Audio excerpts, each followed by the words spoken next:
Hand washing and surgical hand scrub.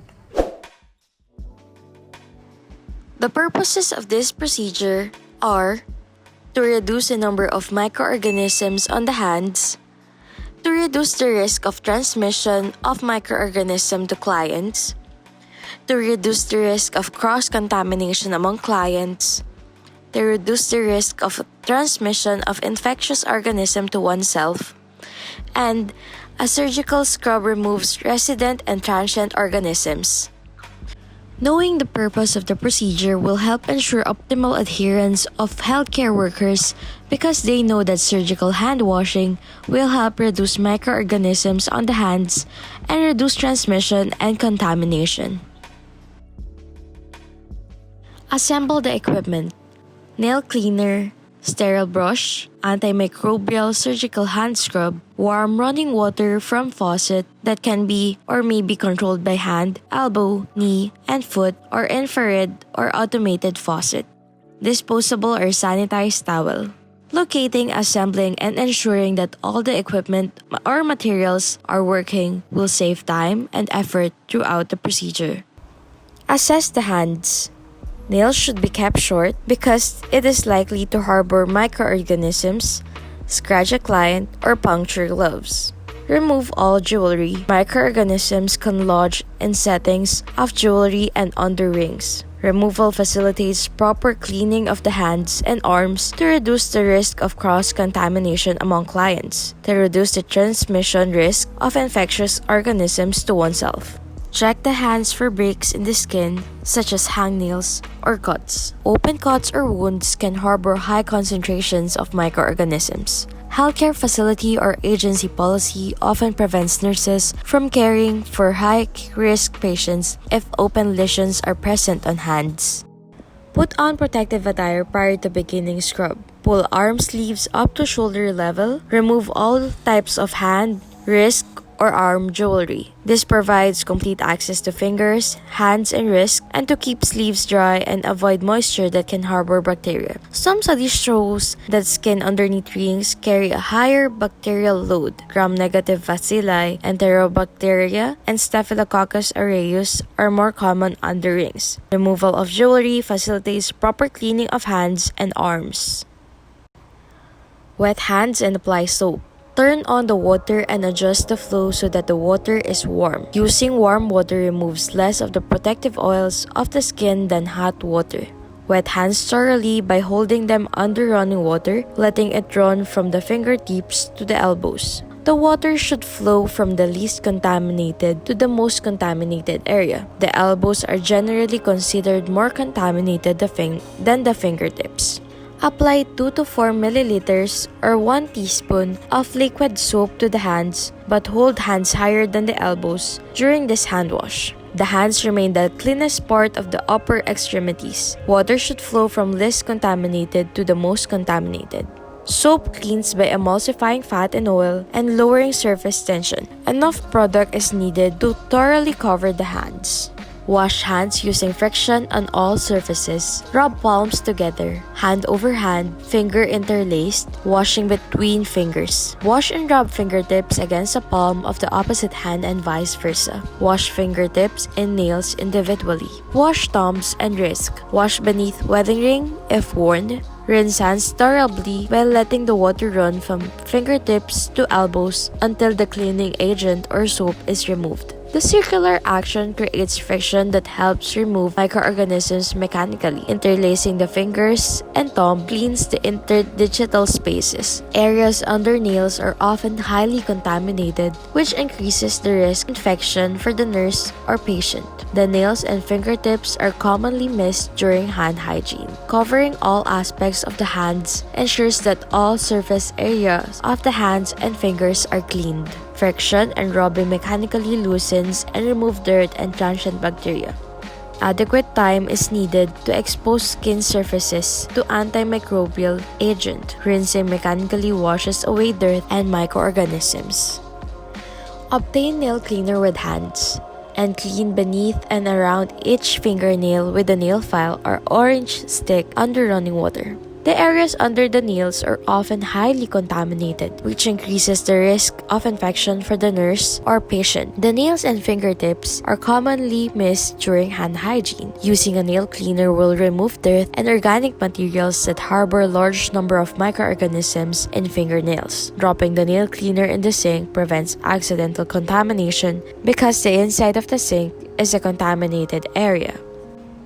Place all fingers of one hand together and brush across nail tips for 30 strokes. Mentally divide each finger and thumb into 4 planes or sides and scrub each plane or side separately for 5 strokes, for a total of 20 strokes for each finger. Scrub the palm of each hand for 20 strokes using a circular motion. Scrub the back of each hand for 20 strokes using a circular motion. Using the same brush, scrub the other hand using the same technique as described. Scrubbing loosens resident bacteria that adhere to skin surfaces. Mentally dividing each finger and thumb into planes ensures that all areas are systematically scrubbed to remove resident microorganisms. Scrubbing time can be lengthened according to agency policy or according to the degree of contamination of hands. Scrubbing is performed from the cleanest area to the marginal area. Friction and mechanically rubbing loosens and remove dirt and transient bacteria. Mentally divide one arm from wrist down to 2 inches from the elbow into 2 or 3 section or segment. Divide each segment or section of one arm into 4 planes or sides. Beginning with the section nearest our hands, scrub each plane or side with 5 strokes using a circular motion. Using the same brush, scrub the other arm using the same technique. Mentally dividing ensures that all areas are systematically scrubbed to remove resident microorganisms. Friction loosens resident bacteria that adhere to the skin surface. This ensures coverage of all surfaces. Scrubbing is performed from cleanest area to the marginal area, which discard or drop the brush in the sink. Dropping the scrub in the sink prevents accidental contamination because the inside of the sink is considered a contaminated area.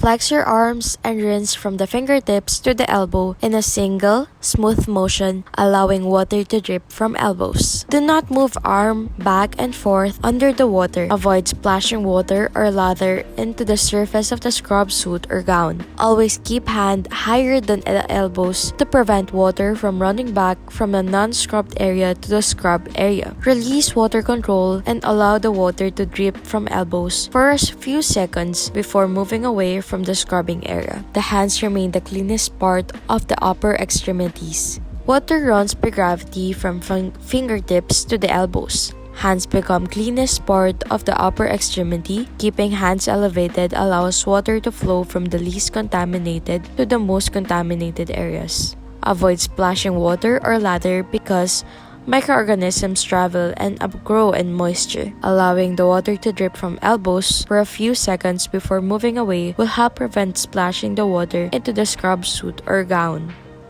Walk backward into the operating room while keeping your hands elevated at waist level with the elbows flexed in front of you but away from your body. The nurse should walk backward into the operating room while keeping hands elevated at waist level to follow the asepsis principle. All area below waist level is considered unsterile. Walk to the table containing an unwrapped sterile towel while keeping a sight distance from it. Unsterile person should avoid reaching over sterile field, and sterile person should avoid touching or leaning over an unsterile area. Pick up the sterile towel by its folded edge without dripping water into the sterile field, allowing the towel to unfold without touching anything because water contaminates sterile setup. Use one end of the towel to dry one hand completely using a rotating motion and moving from fingertips to elbow. This avoids sterile towel from contacting unsterile scrub attire and transferring contamination to the hands. Dry the skin from cleanest, which is the hands, to the least clean, which is the elbow. Use the other end of the towel to dry the other hand and forearm in that order. Using the other end of the towel to dry the other hand prevents accidental contamination. Wrapping the towel into the designated receptacle will also prevent accidental contamination.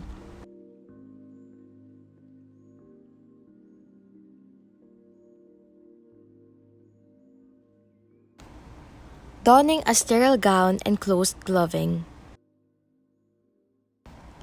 The purposes of the procedure: to enable the nurse to handle or touch sterile objects freely without contaminating them, and to prevent transmission of potentially infective organisms from the nurse's hands to clients at high risk for infection. Knowledge about the procedure facilitates effective practice of aseptic techniques. Knowing the purpose of the procedure will help ensure optimal adherence of healthcare workers because they know that it will not only protect their patients but also them. Assemble the equipment: surgical scrub, uniform, cap and mask, pack of sterile gloves of appropriate size, sterile pack containing sterile gown, clean, flat, dry surface for opening gown and gloves. Ensuring that all materials are complete, in good condition, and correct saves time and effort, as sterile items will be considered unsterile if touched by an unsterile personnel. Perform hand hygiene or hand antisepsis procedures. Ensure the sterility of the packages of gloves and gowns. Sterile gown and gloves prevent microorganisms from the scrubbed person's hand from contaminating the sterile field and vice versa. Removes transient and resident bacteria from fingers, hands, and forearms. Always check a package containing a sterile object for intactness, dryness, and expiration date. Whenever the sterility of an object is questionable, assume the article is unsterile. Remove the outer wrap from the sterile gloves and leave the gloves in their inner sterile wrap on the sterile field. This ensures that the inner surface and the glove itself remains sterile. Remember, sterile objects become unsterile when touched by unsterile objects. Unwrap the sterile gown pack. Do not touch outside of the gown with bare hands because the outside of the gown is a sterile surface. Perform scrubbing of hands and arms. Scrubbing removes transient and resident bacteria from fingers, hands, and forearms. Also, unwrap the sterile gown pack from the start of the procedure to save time and effort later on, and avoid touching it because your hands are clean by then. Put on the sterile gown. Pick up and unfold the gown. Identify the inner surface of the gown and pick up the gown beneath the neckband. Proper identification will ensure sterility is followed and it positions it for donning. Avoid touching the sterile field or the outer surface of the gown. Clean hands can touch the inside of the gown without contaminating the outer surface, which is considered sterile. Move away from the table, holding the gown away from the body at arm length. Unsterile person should avoid reaching over sterile field, and the sterile person should avoid touching or leaning over an unsterile area. Also, this will help you prevent the gown from touching the table. Allow the gown to unfold from top down. Do not let the gown touch the floor and avoid dangling the gown against unsterile surfaces. Sterile items that are out of the vision or below the waist level of the nurse are considered unsterile. Hold the gown just below the neckband near the shoulder. Slide both hands and work the arms partway into the sleeves until the fingers are at the end of the cuffs but not through the cuffs. This careful application prevents contamination and the gown covers hands to prepare for close gloving.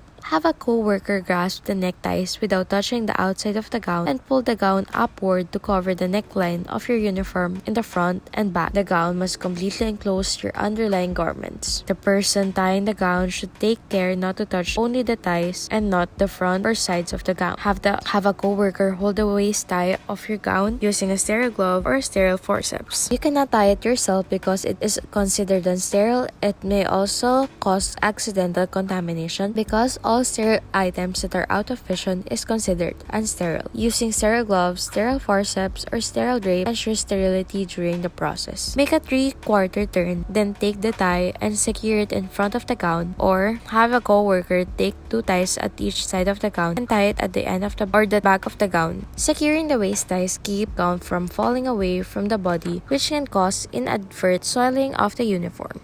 Put on the gloves. Open the sterile wrapper containing the sterile gloves. With hands covered by the sterile gown cuffs, open the inner sterile glove package. This is to ensure that the hands remain clean. Sterile gown cuff touches the sterile glove surface. Put gloves on the non-dominant hand. With the dominant hand, pick up the opposite glove with the thumb and index finger, handling it through the sleeve. Lay the glove on the opposite gown cuff, thumb side down, with the glove opening toward the fingers. Use the non-dominant hand to cross the cuff of the glove through the gown cuff and firmly anchor it. With the dominant hand working through its sleeve, grasp the upper side of the gloves cuff and stretch it over the cuff of the gown. Pull the sleeve up to draw the cuff over the wrist as you extend or push the fingers of the non-dominant hand into the glove's fingers. The sterile gown touches the sterile glove and therefore maintains sterility of the gloves. Putting on your dominant hand glove first, sterile gown touches sterile glove and therefore maintains sterility of gloves. Position glove for application over cuffed hand, keeping glove sterile. Seal created by glove cuff over gown prevents exit of microorganisms over operative sterile field. Be sure to extend or push the fingers into the glove to ensure that the nurse has full dexterity while using gloved hand. Put the glove on the dominant hand. Be sure to extend or push the fingers into the gloves to ensure that the nurse has full dexterity while using gloved hand. Also ensure proper fit of the gloves to maximize its purpose and provide dexterity, ease, and comfort throughout the procedure. Maintaining sterility. When worn, sterile gown should be considered sterile in front from the waist to the shoulder.